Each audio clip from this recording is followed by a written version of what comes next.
everyone, and welcome to Nimisha Audiobooks. The yoga of the renunciation of action.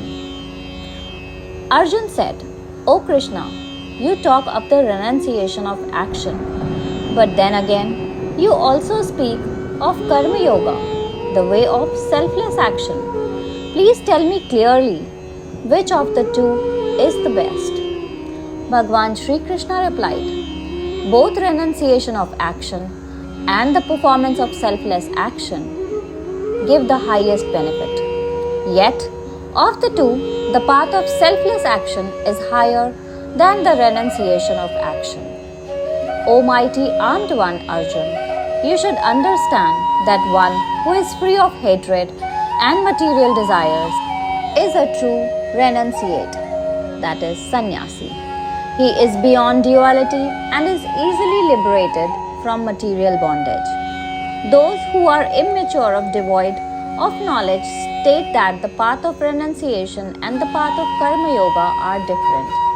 However, one who follows either of these paths perfectly achieves the result of both.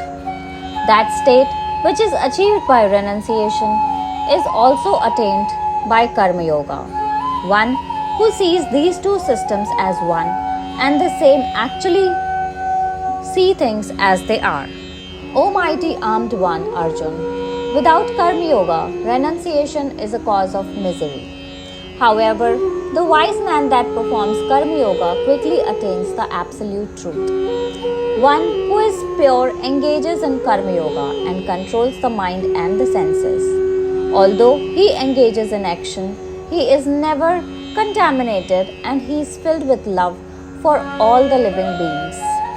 One who is a knower of the truth, although he is engaged in seeing, hearing, touching, smelling, eating, moving, sleeping, breathing, talking, evacuating, accepting objects and blinking the eyes, realize that all his sense functions are interacting with the respective sense objects. Therefore, he thinks, "I am not doing anything."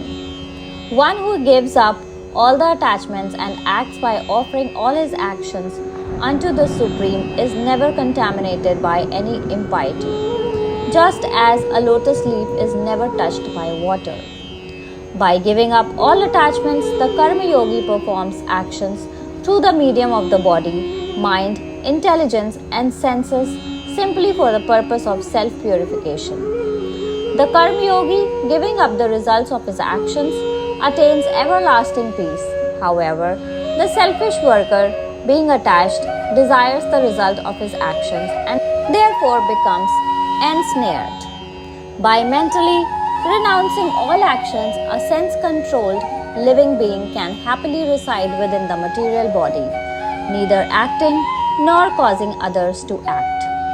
The absolute truth does not create anyone's sense of proprietorship, one's action, or the result of those actions.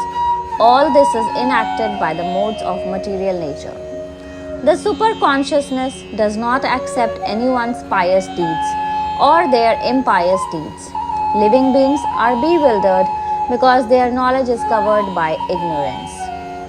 Yet, for those whose ignorance has been destroyed by the knowledge of the self, their knowledge, like the rising sun, reveals the supreme truth. Those whose ignorance has been removed by knowledge, whose intelligence is absorbed by the Supreme, who contemplate the Supreme, who are fixed in Him alone, and who sing His glories, never take birth again. A wise man sees a learned and humble Brahman, a cow, an elephant, a dog, a low-born person, and all other living beings as equal. The cycle of birth and death has been conquered by those whose minds are fixed in meditating on the absolute truth. Even while living in this world, being faultless and possessing divine equanimity, they are situated in the Supreme. Being situated in the absolute truth, having fixed intelligence and being devoid of ignorance, one who knows the Supreme never rejoices when he attains pleasant things, nor laments upon obtaining unpleasant things. One whose mind is detached from external pleasures experiences the happiness found in the self. Connecting himself with the Absolute, he attains unlimited bliss. Those pleasures that are born in connection with the sense objects give rise to misery. They have a beginning and an end. Therefore, O son of Kunti, a wise man finds no satisfaction in the sense and the sense objects. Before giving up this present body, if one is able to control the senses and the impulses that arise from the lust and anger, one becomes self-satisfied. Such a person is a true yogi. One who finds happiness and bliss within and who is enlightened within a perfect yogi, he attains the transcendental platform and achieves liberation. Yogis who are free from vice, self-controlled, whose doubts have been removed and who are engaged in the welfare work for all the living beings attain liberation in the Supreme. Those sannyasi who constantly endeavor for perfection, who have controlled their minds, who are self-realized and who are free from lust and anger, soon achieve liberation in the Supreme.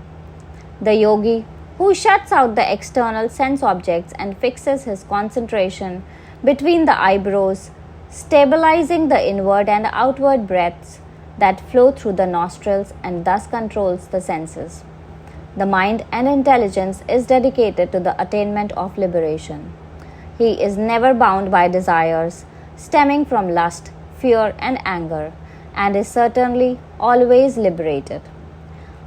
One attains peace by knowing me to be the original enjoyer of all the sacrifice and austerities, the supreme controller of all the planets and the benefactors and the friend of all living beings.